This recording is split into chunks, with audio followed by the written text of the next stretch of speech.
Hi, I'm Marla Niederer from OrsinisAngels, and I wanted to share with you a sweet little doll that I created.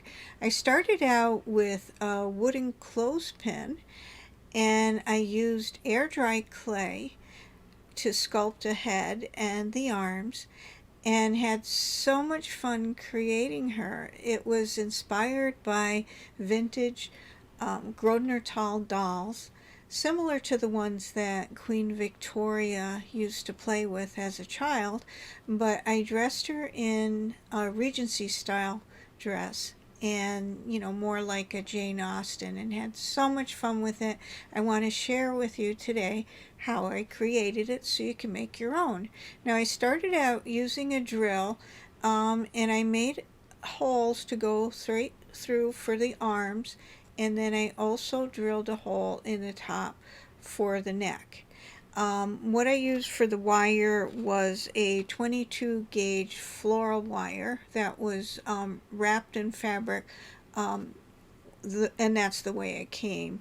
And then for the neck, I used a 18 gauge piece of I think it was bronze wire. I just had it jewelry, but basically the size is what matters. And I used a little piece of aluminum foil to wrap around and form the base of the head. Now, if you noticed, I used a little bit of quick dry glue to hold the wire in place. And when I was forming the aluminum foil, I used a different piece of scrap wire that was the same size so that I wouldn't remove the wire, because I'm too impatient to wait for the glue to dry, but that's in the real world what you really should do. I use some masking tape to wrap around for the neck, and because you really don't want the clay to come in contact with just plain wire, you want something for it to be able to adhere to. And I covered the aluminum foil with a little bit of masking tape also, and then it gives it a better surface for the clay to attach itself to. And I'm just making sure everything's covered with the masking tape.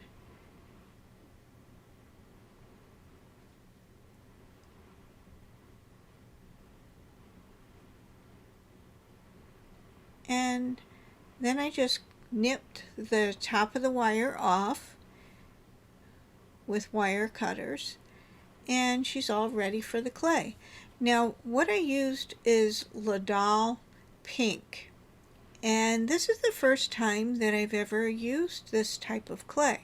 I've used other forms of air dry clay, but this one I found much smoother and finer than the other clays that I've used in the past. And I don't really want to badmouth any clays, but I just found this one really nice to work with.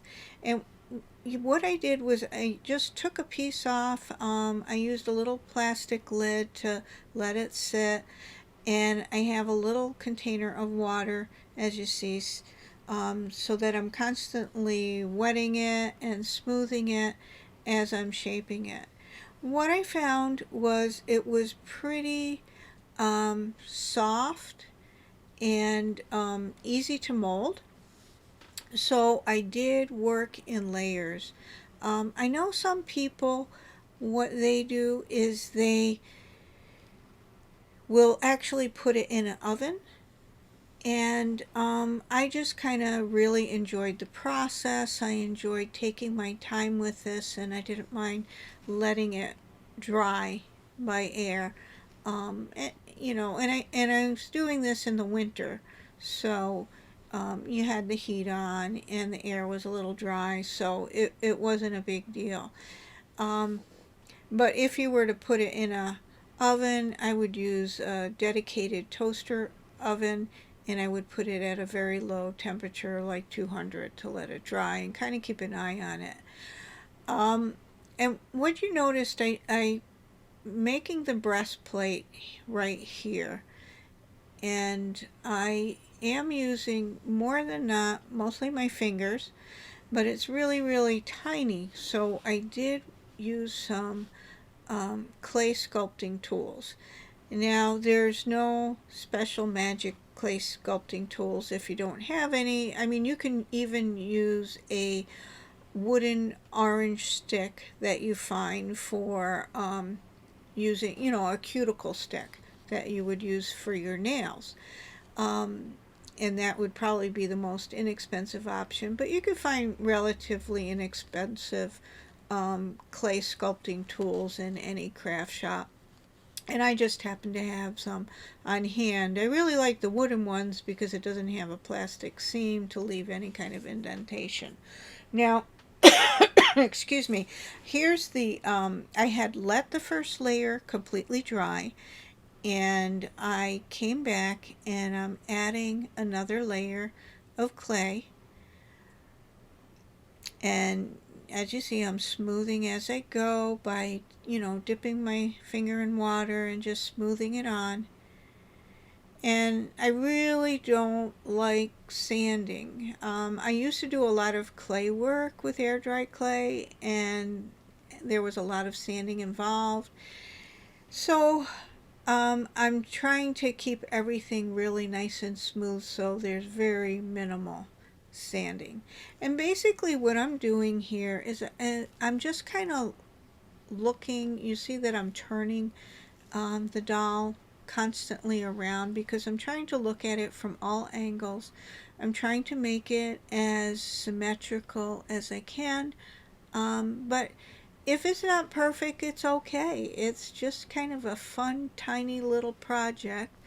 Um, and I think sometimes the little imperfections are the things that make them most endearing. So I wouldn't stress it about getting absolutely perfect, but the more symmetrical the figure is and the face is, the more pleasing it is. So here I have just a little rounded sculpting tool, and I'm making basically the eye sockets, and I'm really putting the eyes low on the face to give it kind of a sweet look. And the Grodnertal dolls tended to have the face lower in it, and a larger head, so there was a much larger forehead area. And I'm continuing to make the eye indentations with the sculpting tool, and again I let it dry. I find with air dry clay that I really like to work in layers, because then you're not worrying about mushing up what you did before. So before I added the nose, I wanted the head to be nice and dry, and where I had the eyes indented, I wanted everything dry. So I'm just adding a little bit of a nose. And in the original dolls, a lot of times the features were relatively coarse, although the earlier ones, there's some real beautiful pieces. If you look online and just put in Grodnertal dolls, some of the real early wooden dolls were beautifully carved. But some of the later ones, there was a lot of mass production, so they were more simply carved. And here I'm just kind of continuing to shape the nose, and then I let it dry before I moved on. Now I found my arm wires were much longer than I wanted, so I nipped them, and I kind of wanted them to end where the opening of the clothespin began.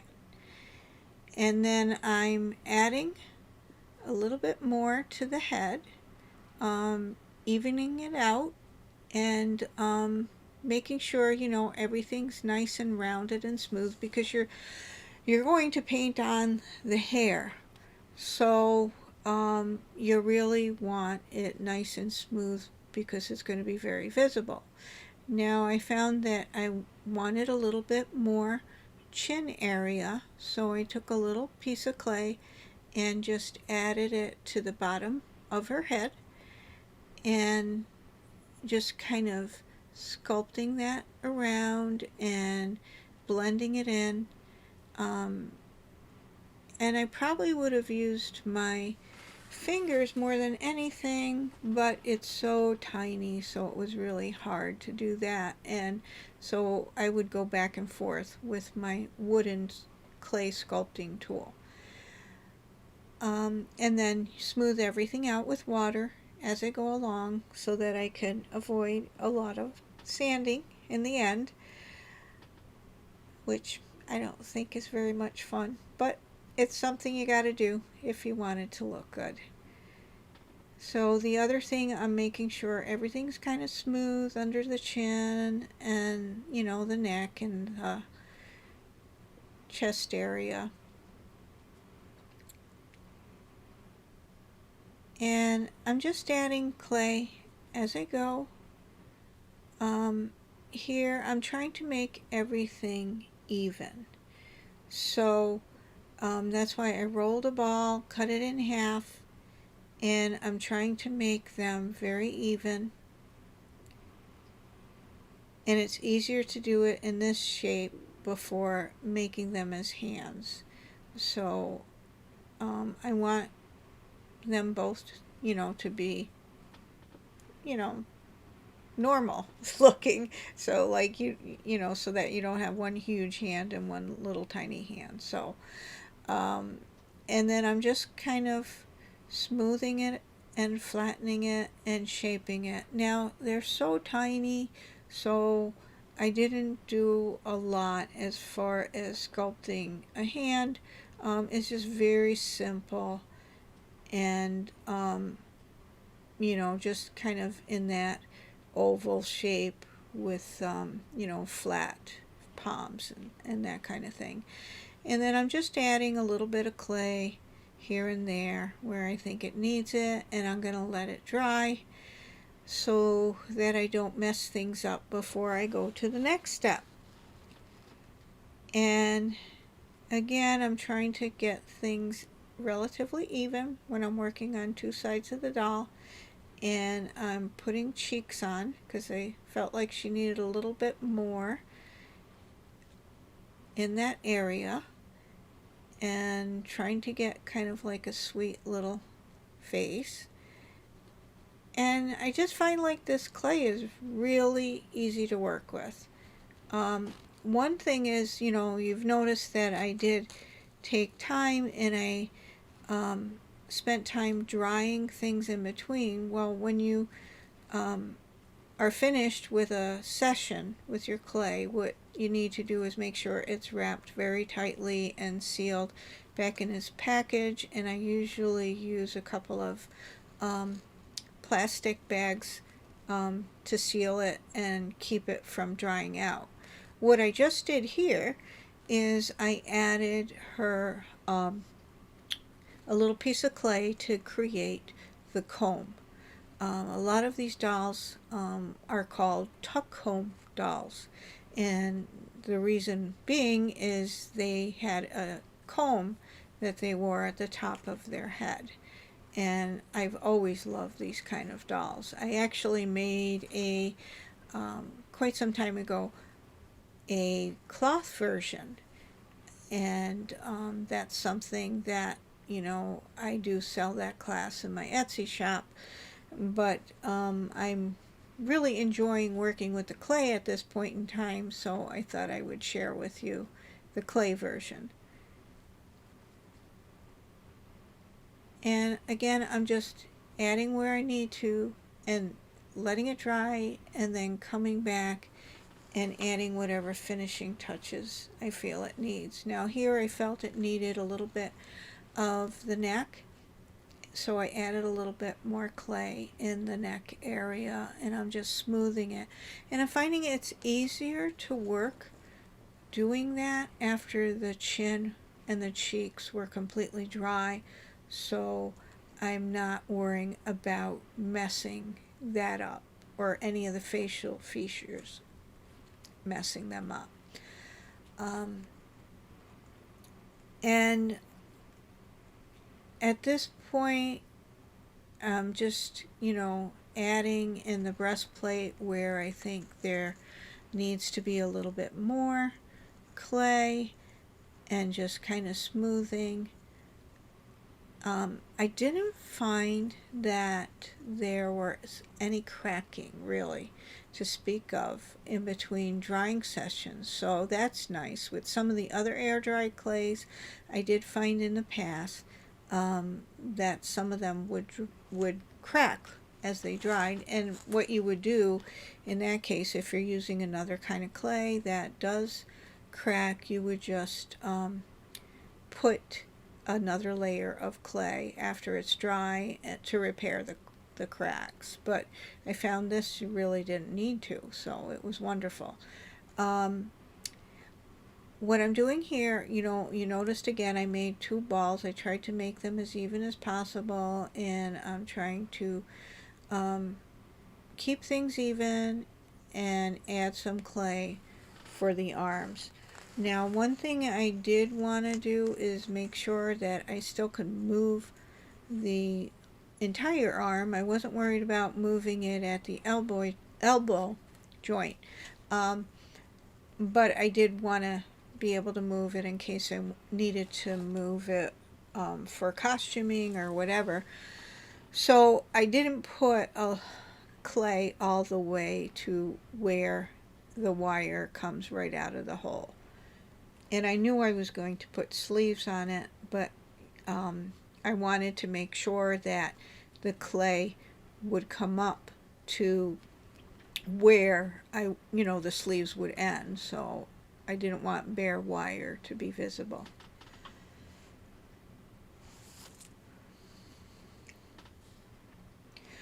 So I'm just continuing to smooth it out and sculpt it. I'll add clay or remove clay depending on what I feel it needs. Again, I'm going for kind of a simple sculpted face. It's just, the big challenge is that it's so tiny.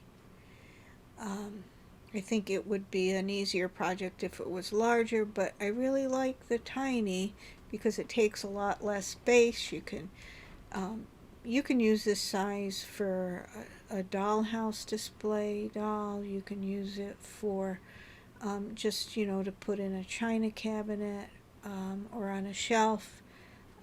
The size just kind of lends itself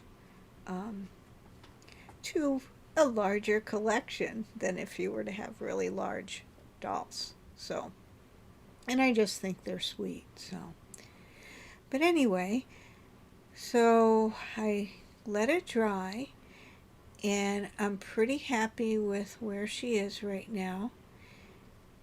And I wanted to add a little bit of lace on her legs, and to kind of give the impression of lace pantaloons. So I'm just using the quick dry glue. I think the brand I used was Scotch, and I'm just gluing a piece of lace on each part of the clothespin for each leg. And it really seems to hold it well. And then, when I paint the doll, I'll be going over the lace and painting that too. And I'm just using my tool to kind of make sure everything's tucked in where I want it to be and adhered nicely. And then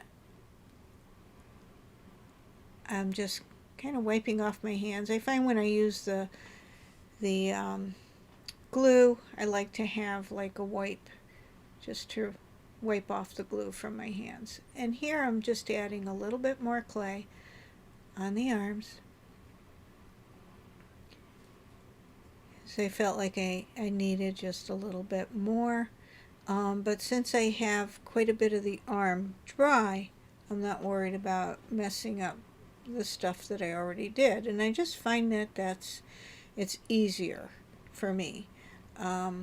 You know, and you might, you know, if you've worked with air dry clay before, you might have other ways that you know, your process might be different than mine. But I'm just sharing with you what makes it easy for me and what my techniques are in my process. So you can kind of follow along, but if you've got other ways of doing things, you know, feel free to do that, because it's basically whatever works for you is what works. There is no one way. There's always many ways to create the same thing. So I will see you in the next video.